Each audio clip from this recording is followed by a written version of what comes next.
And you listen to Wrestling Roundup on FreeFM, ArrowFM, and MPR. As always, I'm Grady, and live on Skype again this week. We got Josh. Hey! Welcome back, welcome back. And I'm going to throw you in the deep end because you've missed a hell of a start to the King of the Ring tournaments and the Queen of the Ring tournaments. You mean like how half the people are that were originally announced for it are now injured and not able to be in it? Any and all predictions thrown out the window because you can't even predict who's going to be in the tournament at this point. But yeah, it's been a crazy one. And I guess with SmackDown still coming up at time of recording, we got some of them to look at, and we got the Raw semi-finals, or at least the Raw finals, locked in on both sides as well. So, is there a particular one you wanted to kick off with? I think it's pretty obvious what the finals is going to be, and about 3 weeks ago I definitely would not have predicted it. I'm going with an all bloodline finals. Yeah. Jey Uso versus Tama Tonga, with Tama Tonga becoming the first second generation King of the Ring winner. Yeah, I think if you rewind, right, like, two things were unexpected to make that happen. A, Tama Tonga showing up and aligning himself the way he did. And two, Jey Uso replaced Drew McIntyre. So he wasn't even meant to be in this thing, and now here we are discussing him in the grand final of the King of the Ring tournament. Yeah, I think Triple H wants to maybe make this be the King of the Ring be more important than it's been in the past. God, I love Xavier Woods. Don't get me wrong, but he was not a good king. No. It didn't really mean anything. It just was an accolade that he wanted, and that's fine. But the King of the Ring used to be this launching pad, much in the same way that the Money in the Bank used to be. And in a lot of ways, our current World Heavyweight Championship did get a launching pad from it. Sure. But I think that's what they're wanting to do, is they want to make it important. And I think to do that, it has to be Tama versus Jey, regardless of who wins that match. I think the winner of that match will be more important because they won it, and it furthers all sorts of storylines from there too. As much as we like Gunther, his story doesn't progress by becoming King of the Ring. Yeah. And I think that's the one out there option that could happen outside of the bloodline is Gunther. But I think it's got to be Uso versus Tama. Yeah, I guess when I look around the bazaars at who's left, I for sure agree. I don't see a Carmelo Hayes making a miracle run. I don't see LA Knight coming out on top. Randy Orton could always shock me, but again, I don't expect it. The SmackDown side of the bracket is probably going to be just bloodline domination. And so, yeah, as you say, it's Tama, Jey, or Gunther. And if you'd asked me prior to 2 weeks ago, prior to Jey Uso getting subbed in and doing so well in his opening rounds, for sure, all my eggs were in the Gunther King of the Ring basket. But I got to agree, Jey Uso beats Finn Balor, which isn't a massive accomplishment. He's done it like 4 times since WrestleMania already. But then Jey goes clean over Ilya in the quarterfinals. It feels... Which blows up our semifinals. Yeah. Because we were expecting Ilya versus Gunther. They don't want to give it away for We free. were expecting that. Yeah. But when we expected that, we expected it because it would end up being... Because of Drew being in it, that would eventually get screwed out of his match by CM Punk. Which obviously did not happen because McIntyre got pulled. Yeah, it's sort of shaken everything up, and I agree. I think the biggest way to make this tournament important, as much as I want to put the crown on top of Gunther, is to have that bloodline storyline that is still gonna be our main storyline heading through the rest of the year. Take that spot on the show. And people can say whatever they want about Jey Uso and his singles ability. I think he's getting knocked quite a bit because of his WrestleMania match against his brother. still puts on great matches, and I'm sure him Tama will be a good grand final as well. Um, I am looking forward to the semi final of either Tama Tonga versus Randy Orton or Tama Tonga versus Carmelo Hayes. I know it won't be long because the Bloodline will poke their nose in. But I would still like to see, a good 5-10 minutes between either of those competitors. Yeah. I think him going over Orton will be a major way of selling Tama. Um, I think I think it also furthers the storyline with the Bloodline directly with Tama and Solo, and Orton. It could come into play, and maybe we'll get shocked and Jay wins the King of the Ring because Orton gets involved, costing Tama. Mm. We don't really know for sure. There's a lot of places where they can go. We just are pretty sure on the direction of the tournament. And that's fine. Predictable is not that bad. We saw that at WrestleMania. Predictable was not bad at WrestleMania. Predictable, even though multiple members of the tournament were removed. Only three members were removed at the start of the tournament from the men's tournament, and then we flipped the script over to the Queen of the Ring, and we got two pulled from that one. But we have seen quite a few rounds of that advance. We got ourselves our our Raw finals between Lyra Valkyria and Io Sky. While on the other side of things, SmackDown still has both of their quarterfinals, Nia Jax versus Jade Cargill, and Tiffany Stratton versus Bianca Belair. That's four hot competitors sitting in that quarterfinals. Yeah, with the women, I'm trying to think here. Honestly, I think it'll end up being. I think we might get our first shot across the bar of Cargill versus Belair, like a mini taste of it. Um, Anything is possible. I mean, it could end up being Nia Jax versus Jade, and if that happens, think I actually think Jade falls in that match. I think it would end up being Nia winning the entire thing. Well, that is the quarterfinal, as far as I'm aware, Jax Cargill. And I think it is, as you say, going to be Cargill's biggest hurdle yet.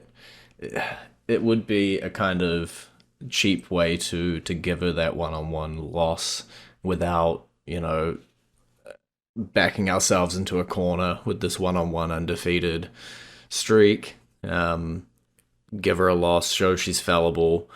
Yeah, there's multiple ways you can go. Tiffany Stratton, over as anything right now. Nia Jax, shown massive improvement since her return. I will say this. Yeah? If either Jade or Bianca don't make it to the finals, the one that doesn't is going to be the one that will turn on the other.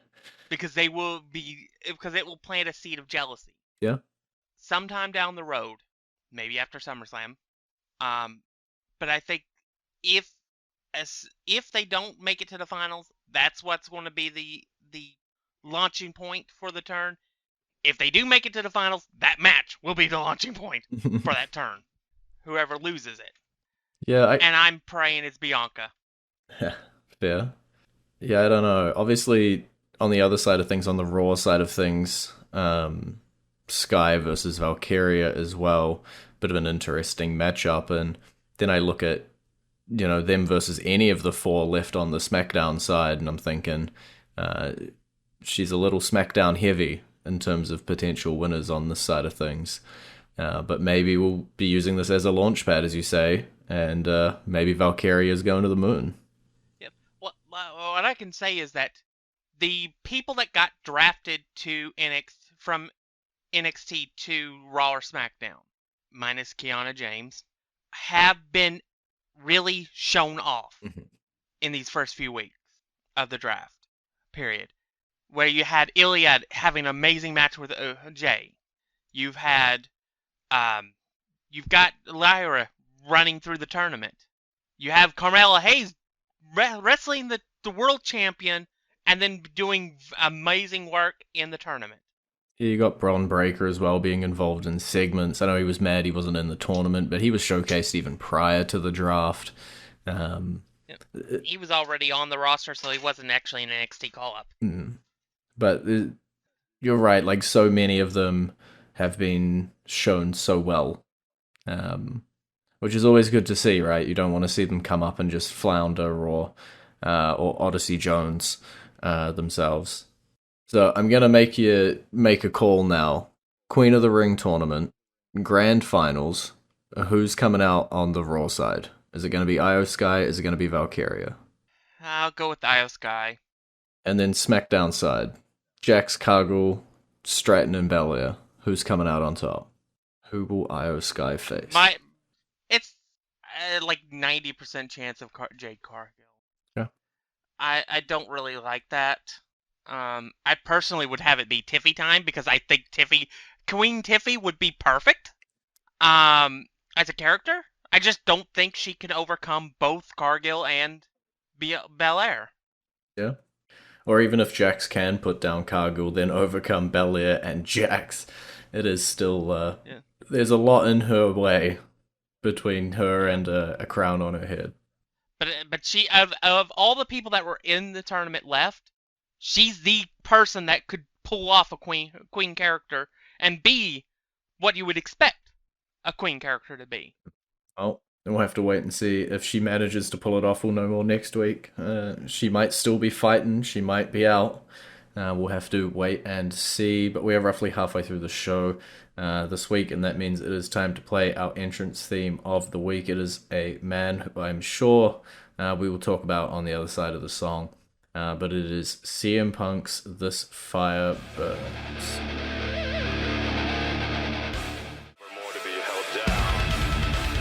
And you're back at Wrestling Roundup on FreeFM, ArrowFM, and MPR. I'm Grady, he is Josh. CM Punk, Drew McIntyre, both out injured, still building this feud. Yep. We're slowly getting there. I do think McIntyre might have a shot at Damian Priest at Clash of the Castle. Assuming he gets cleared by then. I think he will. But I think Priest held his own in that promo.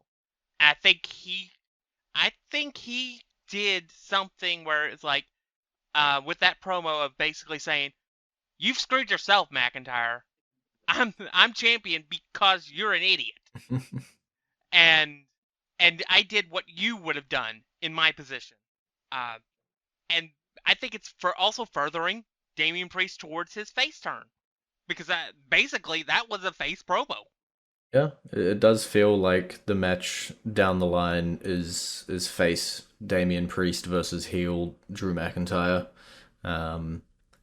Depending on timelines for injuries, I could definitely see Drew McIntyre picking up that win, after Damian Priest's little run with the title, and then heading into heel McIntyre versus face Punk. Again, all depending on timelines around injuries. But as you say, Priest is holding his own. He has been able to show that he belongs with the big boys. A lot of people were getting worried with him holding the briefcase for a little while and still being involved with the Judgment Day. Is he going to be ready for it? Is he just a mid-carder? I think he's showing that he's World Championship material. Yeah. It took a while, but I think that he's finally answering the questions people had on whether or not he deserved. I'm very glad because I like Damian Priest. I've liked Damian Priest for a while. And I'm happy to see where he goes with this reign. And I'm looking forward to, because he can have good matches with anybody. As long as you keep zombies out of the picture, it should be fine. I would love to see, I would love to see Drew versus Damian.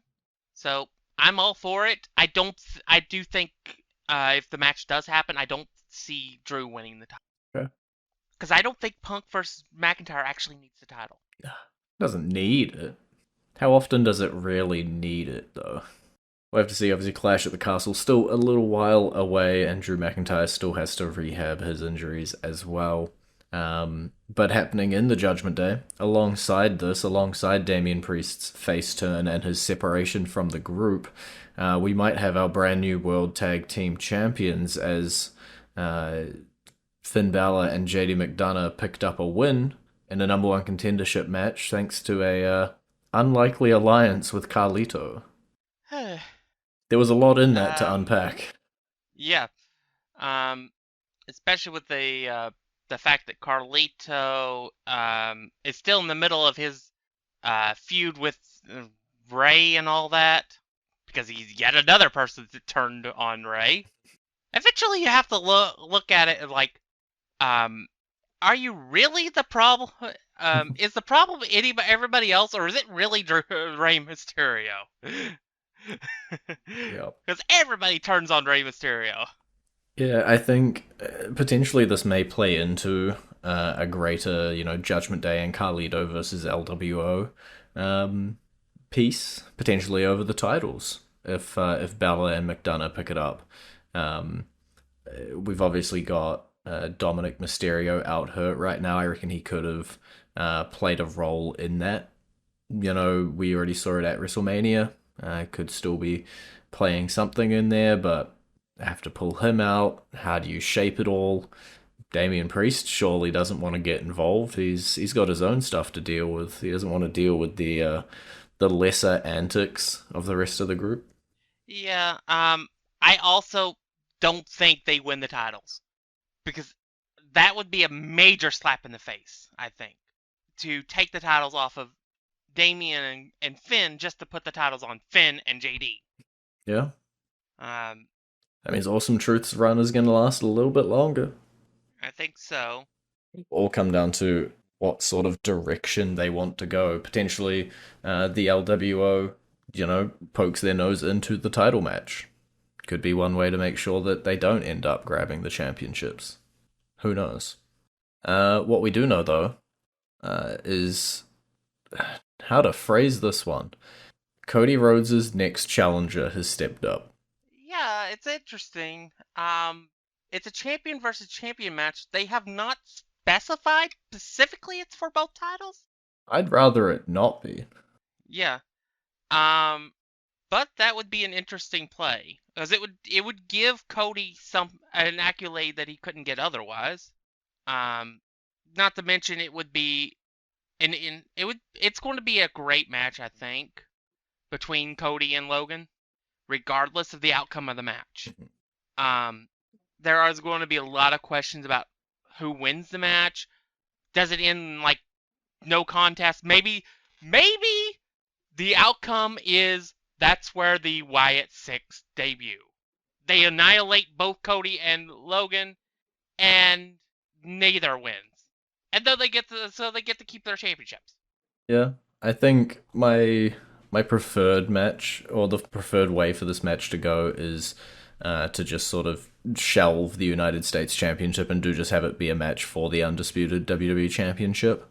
Um, have the mid card champion challenge for the main championship. Then we don't end up with any sort of two belts Cody kind of stuff.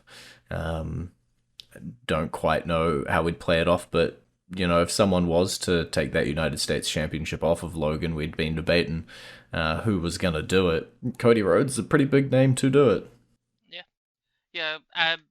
Yeah. There's not a lot of people. There's definitely no one bigger than the current babyface of the company. I don't want to say face of the company, because that's still up to grabs. He can definitely arrive at that position, but he's definitely the top babyface at this point, proven by the fact that he beat the juggernaut that was Roman Reigns. Um, and I don't see him losing his title here to Logan Paul. So if a title is changing hands, it would be the United States Championship. It wouldn't. And I could see maybe him winning it and then relinquishing the title, and then them doing a tournament for a new champion. Because WWE loves tournaments at this point. And maybe that'll be leading up to like Clash of the Castle, crowning a new champion for that. Maybe he does do the whole Seth Rollins thing and defends them both at Clash of the Castle, and loses the United States Championship to somebody, but keeps the undisputed WWE Championship. Maybe I don't know. I don't super love dual champions a lot of the times when it's played off. I think when it's done well, but it's just not often done well. Yeah. Um, but we'll have to see. I'm sure in the weeks coming up, they'll hopefully clarify the rules around the match, or the ambiguity is on purpose. Yeah. Usually the best double champions are are like a mid card championship that also has a tag team championship. Mhm. My one of my biggest examples, the Miz when he was part of the Show Miz, Yeah, when he was United States champion and undisputed tag team champions with 3 belts. yeah. I think different rule belts, like a tag team and a singles belt, makes sense. It's when it's two singles belts and then it's like, oh, they lost one on one, but it was for the mid card title, of course, not the main title. And it's like, but that means that they could beat them for the main title. So your next logical thing is a rematch for the heavyweight title, but then you just have another double champion. I don't know. Not a massive fan. Yeah. I think that's part of what made maybe Seth's a little more palatable because he had two different opponents. Mhm. And when he lost it, it was because it was the same person he beat for the title in the first place. So, and then he of course had his match with Sting. Um, so that made it a little more palatable because it made more sense Mhm. in that sense because it was just John Cena getting his rematch for the title he lost. Well, I'm gonna bring up something you talked about. We got a few minutes left in the show, not huge amount, but you did mention the possibility of the Wyatt Six debuting and interfering in that match. We do know now, at least some of the members, probably all of the members, that will be debuting with the group led by the former Bo Dallas, now Uncle Howdy. It is who it was rumored to be: Dexter Lumis, Erick Rowan, Nikki Cross, and Joe Gacey. I guess just from the lineup of people, how are you feeling about that group? Uh, Depends on the route they go with the characters. If they go supernatural, I will not be interested. I'm sorry, but supernatural characters just do not work in this day and age. And even Bray himself had issues with it. Um, but if they go some other route where it's not supernatural, I'm I'd I'd be interested. At least seeing what they do. Hmm. Yeah, I think it's gonna be really hard to pull off a lot of things, as you say. Supernatural elements. There's a difference between like a supernatural character, like the Fiend was really hard to put in wrestling matches, and I think they touched on this in the Bray Wyatt documentary a lot. That it's an amazing character with an amazing story and lore, but as a wrestler, it's really hard to book around. And if we're about to go into a place where we've got five, if not six, of the same sort of thing, then it will be even harder. I think they might have themselves a bit of a shield here where Uncle Howdy can remain this magical supernatural character and never step foot in the ring. And he can just throw, Loomis, Cross, Rowan, Gacey into the ring and have them do the wrestling, not as supernatural characters, just as followers of the supernatural character, and leave Howdy as this figurehead Yeah, standing over them. more of the Wyatt family cult Mhm. than the Fiend and the stuff that Bray was doing with Uncle Howdy prior to his illness. Yeah, I think that's Um, definitely the route they, in my opinion, gotta go. yeah, I think that would be better. Um, Plus, that would give him like a hierarchy. You could still have Howdy wrestle once in a while because I think it would get boring at some point just seeing him do promos and stuff. I do think he does need to get in the ring. Bo Dallas was a pretty good wrestler. Yeah. Um, so I'm interested in seeing if he can pull this off because I do remember the Mizraj and him and Curtis Axel having fun doing all that and the B team and stuff. So I want to see where they can take it from here. I'm not sure Uncle Howdy even is ever going to be a world champion character. unless they do something to make it really stand out.